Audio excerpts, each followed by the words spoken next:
Hi everyone, स्वागत है आपका लेट्स क्रैक में। आज की क्लास में हम बात करेंगे बाल विकास के आधार पर एवं उनको प्रभावित करने वाले कारक जो है वंशानुक्रम और वातावरण के बारे में हम जानेंगे। पिछली कक्षा में हमने शैशवावस्था, बाल्यावस्था तथा किशोरावस्था को देखा था। आज की क्लास में हम वंशानुक्रम एवं वातावरण को पढ़ेंगे। वंशानुक्रम क्या होता है? वंशानुक्रम का मतलब ये होता है कि वंशानुक्रम यानी जो माता पिता के गुण होते हैं वो उनकी संतानों में जो है ट्रांसमिट यानी संक्रमित होने की प्रक्रिया को ही क्या कहते हैं? वंशानुक्रम कहते हैं। वंशानुक्रम का क्या अर्थ होता है? समान के समान जो भी हूबहू जो माता पिता में गुण होते हैं यदि संतान में पाए जाएं तो उन्हीं को हम क्या कहते हैं? वंशानुक्रम कहते हैं। अर्थात जैसे माता पिता होते हैं उनकी संतानें भी वैसी ही होती हैं, ये जो है वंशानुक्रम कहलाता है। ठीक है।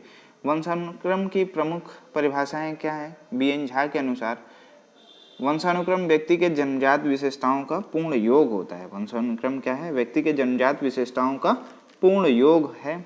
थॉमसन के अनुसार वंशानुक्रम क्रमबद्ध पीढ़ियों के बीच उत्पत्ति संबंधी संबंध के लिए सुविधाजनक शब्द है। वंशानुक्रम जो है क्रमबद्ध पीढ़ियों के बीच उत्पत्ति संबंधी संबंध के लिए सुविधाजनक शब्द है। ठीक है। ड्राइवर के अनुसार माता पिता की शारीरिक एवं मानसिक विशेषताओं का संतानों में संक्रमित होना क्या है? वंशानुक्रम कहलाता है। वंशानुक्रम की क्या प्रोसेस होती है, प्रक्रिया, उसे हम देखेंगे।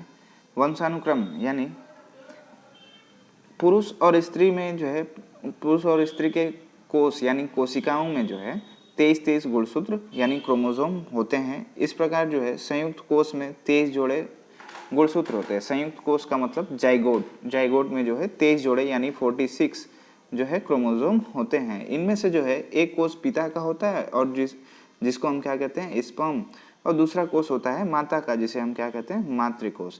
कहने का मतलब पिता से 23 और माता से 23 क्रोमोसोम जो है मिल के जो है 46 क्रोमोसोम यानी 46 गुणसूत्रों का निर्माण होता है, जो एक संयुक्त कोष में पाया जाता है। संयुक्त कोष यानी जाइगोट। संयुक्त कोष क्या होता है?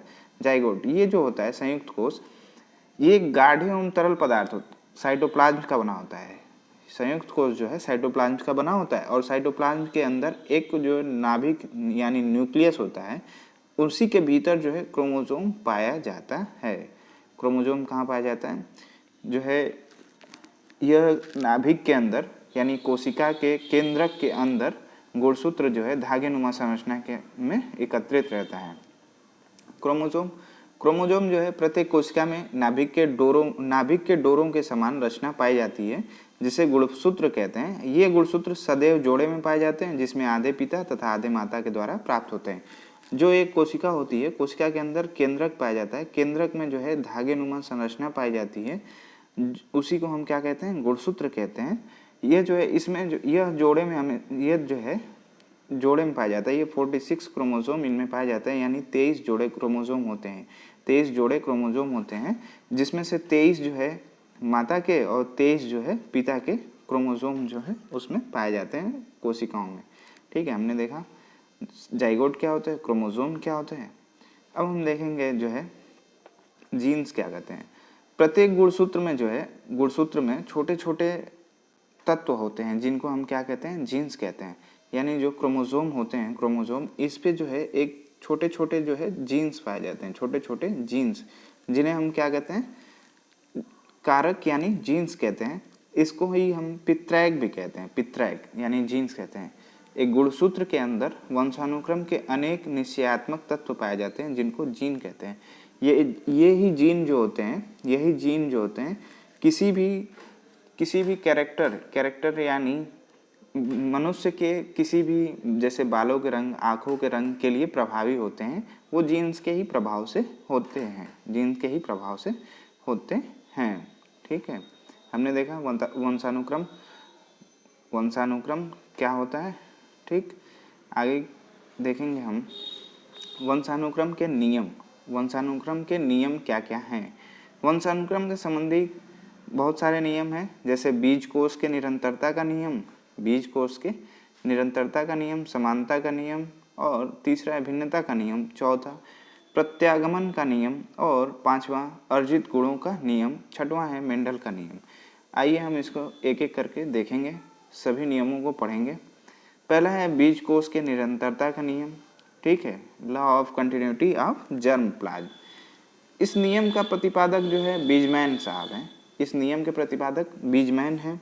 इनके विचार है कि मानव की उत्पत्ति जो है बीज कोषों से होती है।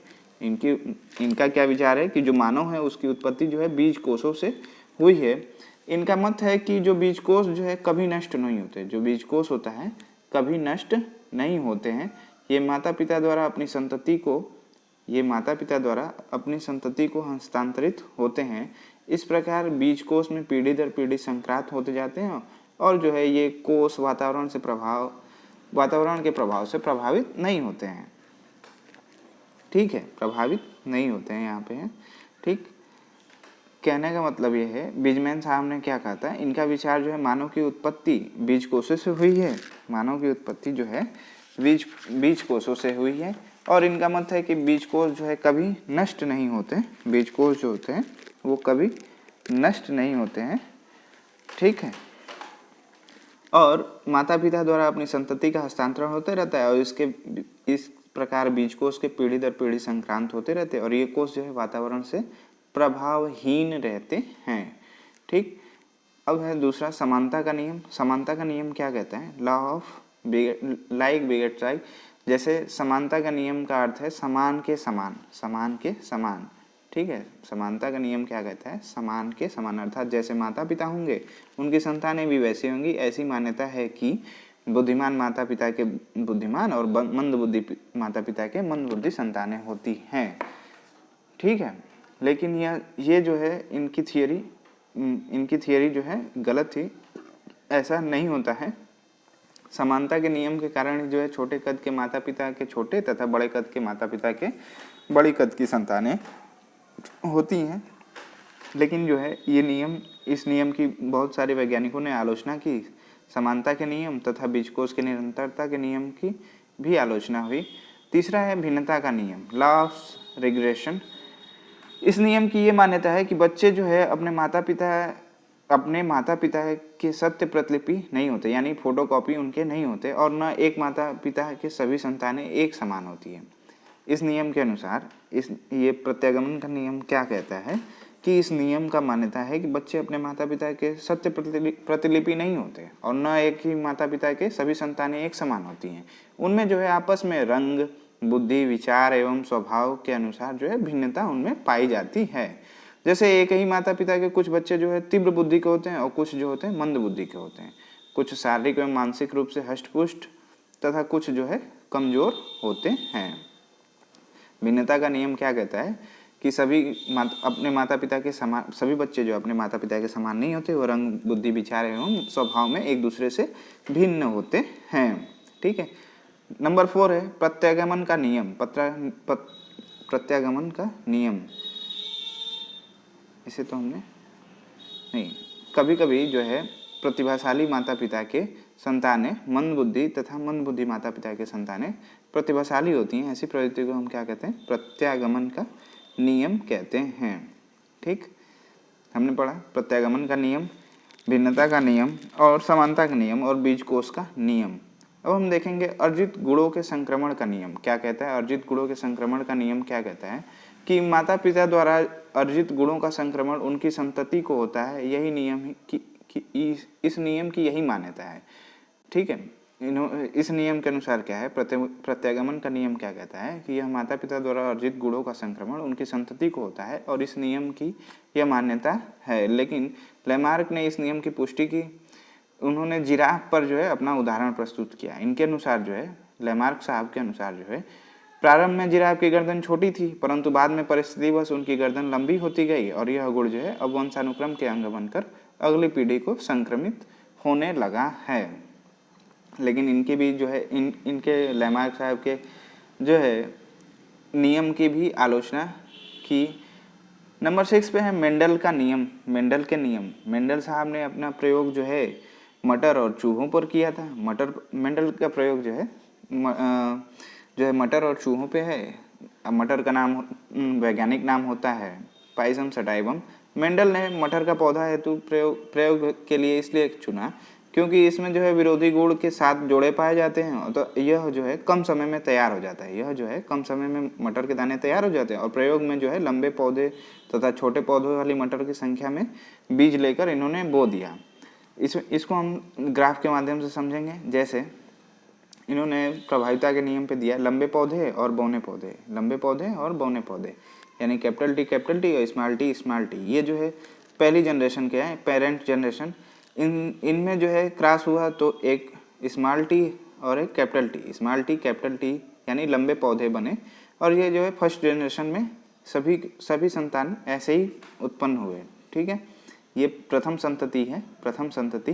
तथा जो है युग्मक जो है विलगन का नियम, युग्मक के विलगन का नियम क्या कहता है, जब युग्मक बन गए यानी कैपिटल टी और स्मॉल टी में जब क्रॉस कराया गया कैपिटल टी स्मॉल टी में, तो दोनों में इनमें संयुग्मन हुआ, तो इसको हमने स्वतंत्र अभ्यूहन का नियम कहा। इसको हमने स्वतंत्र अभ्यूहन का नियम कहा या लॉ ऑफ असार्टमेंट।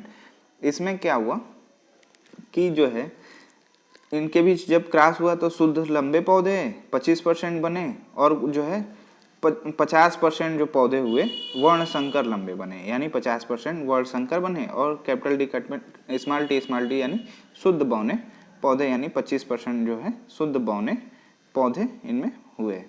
मेंडल के नियम का फिनोटाइप अनुपात क्या है, ये एग्जाम में अक्सर पूछता है। फिनोटाइप अनुपात क्या है, 3:1 का रेशियो है, यानी 75% जो है लंबे पौधे बने और 25% पौधे बौने पौधे बने।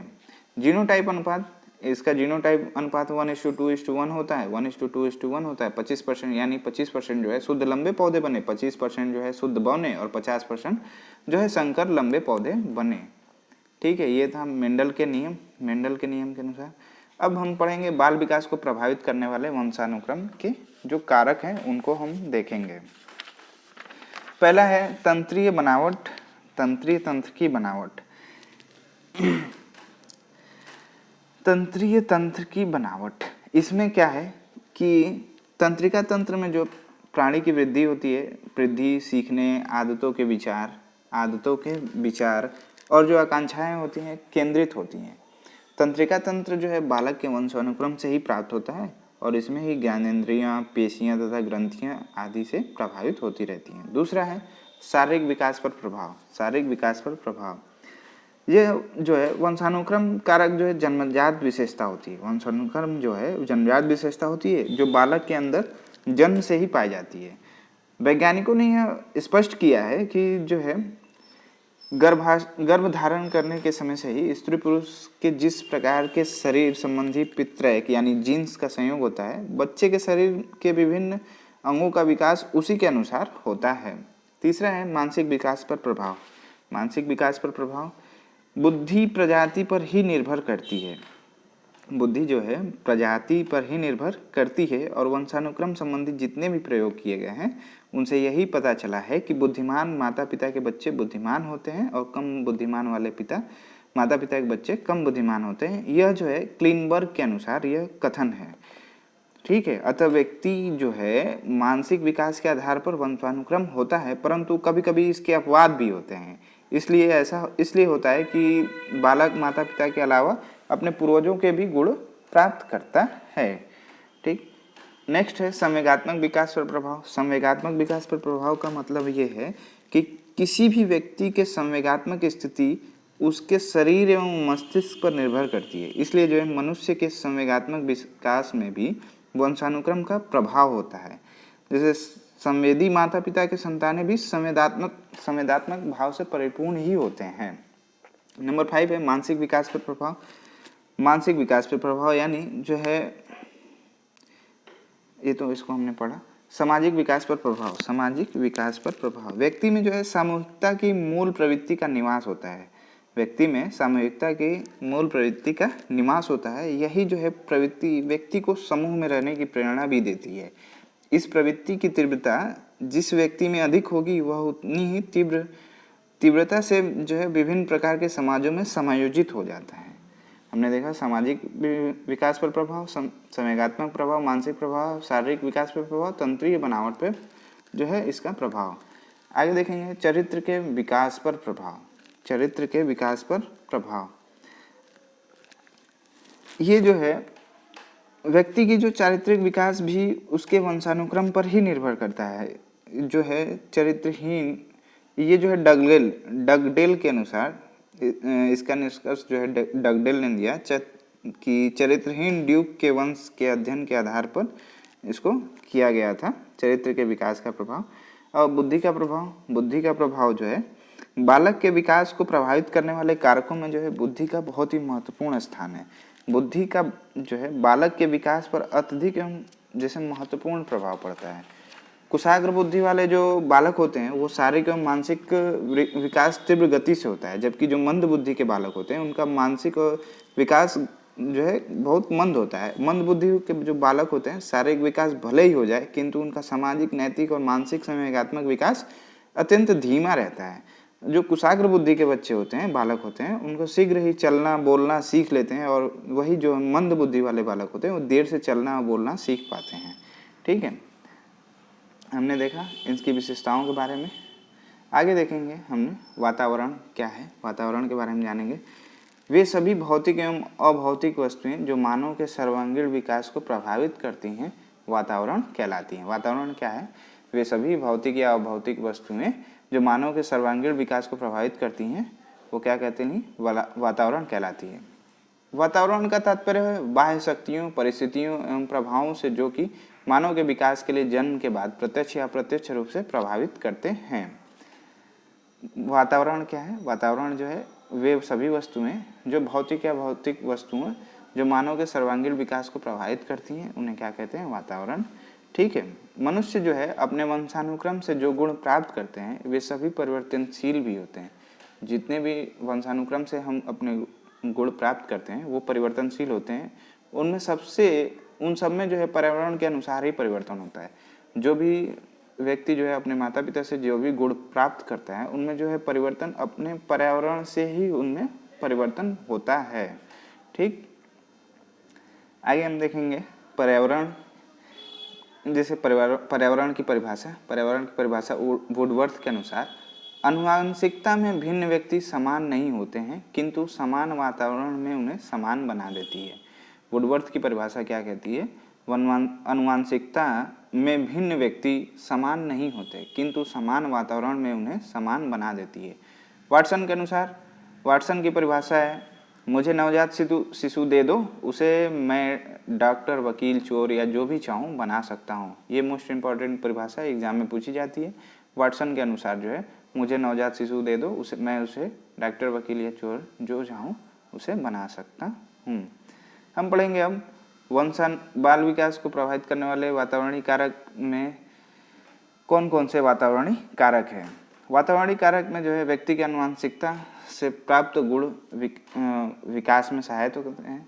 वातावरण जो है व्यक्ति के आनुवंशिकता से प्राप्त गुणों के विकास में सहायक होता है। जैसे पहला है मूलभूत आवश्यकता। मनुष्य की मूलभूत आवश्यकताएं जैसे रोटी, कपड़ा और मकान है, ये सुविधाएं जो है व्यक्ति के विकास को प्रभावित करती हैं।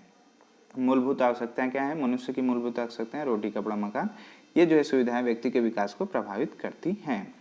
दूसरा है पारिवारिक प्रवेश यानी व्यक्ति के विकास को उसका पारिवारिक वातावरण, परिवेश विशेष रूप से प्रभावित करता है। इसमें जो है आर्थिक रूप से संपन्न तथा सामाजिक रूप से जो प्रतिष्ठित परिवार होते हैं में पलने वाले बालक जो है अच्छा विकास होता है और परिवार में उन्हें स्वस्थ वातावरण प्राप्त होता है जिससे बालक का विकास बहुत तेजी से होता है। तीसरा है रोग तथा दुर्घटना। रोग, चोट या दुर्घटना के कारण बालक का शारीरिक एवं मानसिक विकास भी प्रभावित होता है। इसमें जैसे गंभीर रोग में दी जाने वाली जो दवाएं होती हैं उसके कुप्रभाव से बालकों के विकास भी बाधित होता है। नंबर 4 है